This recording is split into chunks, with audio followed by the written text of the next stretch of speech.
Madam আপনার নাম? অনুরাধা হালদার। কোথায় থাকেন? আমার বাড়ি দুর্গাপুরে। রায় এই ইটাহার দুর্গাপুর? হ্যাঁ, তো কি হয়েছে আপনার? মানে মাস দুয়েক আগে আমার চোখের সমস্যা হয়েছিল, মানে আমি সব কিছু দুটো করে দেখতে পেতাম। আচ্ছা। পরে আমি তখন নেপালে গিয়েছিলাম। তখন নেপালে যায় অনেক পরীক্ষার পরে ধরা পড়লো যে আমার নেপালে কোথায় গিয়েছিলেন? বিরাটনগর। বিরাটনগরে। আচ্ছা। বিরাটনগর আখা হসপিটালটা হাসপাতাল। কি? বিরাটনগর আখা হাসপাতাল। আচ্ছা। তো সেখানে কি বললো? সেখানে বললো যে আমার সুগার থেকেই চোখের এই সমস্যাটা হয়েছে। আচ্ছা। তখন তারা চোখে একটা ইনজেকশন করেছিল। হুম। তো বলেছিল যে ইনজেকশন করার পরে চোখটা ভালো হয়ে যাবে। হুম। আমাদের আবার মানে দ্বিতীয় চেক আপের জন্য 15 দিন পরে যেতে বলেছিল। হুম। তো 15 দিন পরও আমি গিয়েছিলাম। হুম। 15 দিন পরে চোখটা দেখে তখন একটু চোখটার পরিবর্তন হয়েছিল। একদম ভালো হয়নি যে সেটা না, তবে আগে থেকে একটু পরিবর্তন হয়েছিল চোখে। পরে তখন বললো যে আপনাকে 3 মাসের ওষুধ দিচ্ছিল ওখান থেকে, বলছে 3 মাস পরে আপনি আবার আসেন। সেটা কি খাওয়ার ওষুধ না হ্যাঁ, চোখে দেওয়ার? না সব খাওয়ারই ওষুধ, চোখের দেওয়ার মতো কোনো কিছু ড্রপ দেয়নি। আর তো কিরকম খরচ পড়েছিল ওখানে?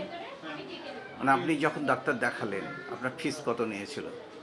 না, ওখানে ডাক্তারের কোনো ফিস নেয়নি। হ্যাঁ, আচ্ছা। কিন্তু ইনজেকশনটার জন্য নিয়েছিল। ইনজেকশনটা যে ওখানে আমাকে পুশ করেছিল তার জন্য ডাক্তার টাকা নিয়েছিল, আর ওষুধের যা বিল হয়। কিরকম সেটা তাও খরচ? মোটামুটি 6-7 হাজার টাকা পড়েছিল। 6-7 হাজার হ্যাঁ। সব মিলিয়ে?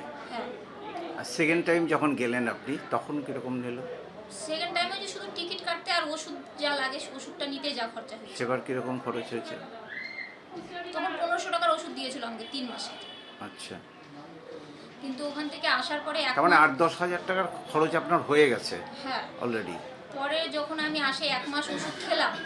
1 মাস ওষুধ খাওয়ার পরেও যখন কোনো পরিবর্তন হয়নি, আমাকে 3 মাস পরে যেতে বলেছিল। কিন্তু 1 মাস পরেও যখন চোখের কোনো পরিবর্তন হয়নি, তখন আমি 1 মাস পরেই আবার চলে গিয়েছিলাম নেপালে। হুম।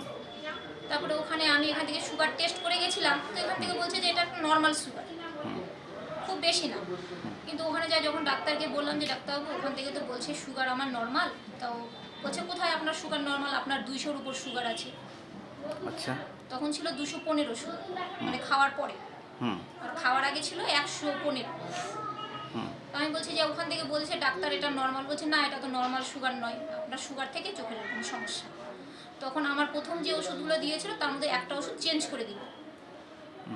চেঞ্জ করে দিয়ে আমাকে আবার 1 মাস পরে যেতে বলেছে আর কি। এর মধ্যে আসার পরে আমার 2 মাস সপ্তাহ হলো, কিন্তু ওষুধ খায় কোনো পরিবর্তন হয়নি। তখন আমি এই ডাক্তারবাবু খোঁজ পেয়েছি, তো এখানে এসে দেখালাম। আজকে তো 3 দিন হলো কেবল এসেছি।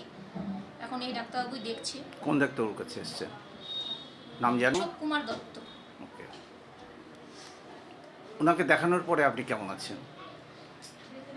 মেন ব্যাপার আমি তো কেবল 2 দিন হলো ওষুধ খেয়েছি, কিন্তু চোখের তো এখনো কোনো পরিবর্তন হয়নি। কিন্তু ডাক্তারবাবু বলছে চোখের আমার একটু সমস্যা মাথাতে আছে। তিনি বলেছেন আমাকে একটু বাইরে আরো কোনো ভালো মানে জায়গায় সুগারের দেখাতে। জন্য নয় এটা? হ্যাঁ, ডাক্তারবাবু বলেছে অন্য কোনো কারণ হয়েছে? সুগারের জন্য এই সমস্যাটা নয়। অন্য কোনো কারণ, তাই তো? মানে চোখের পরিবর্তন তার জন্য কিছু বাইরে হয়। দেখাতে হবে, হ্যাঁ, মানে বড় জায়গায় যেতে হ্যাঁ, হবে। বড় জায়গায় যেতে হবে।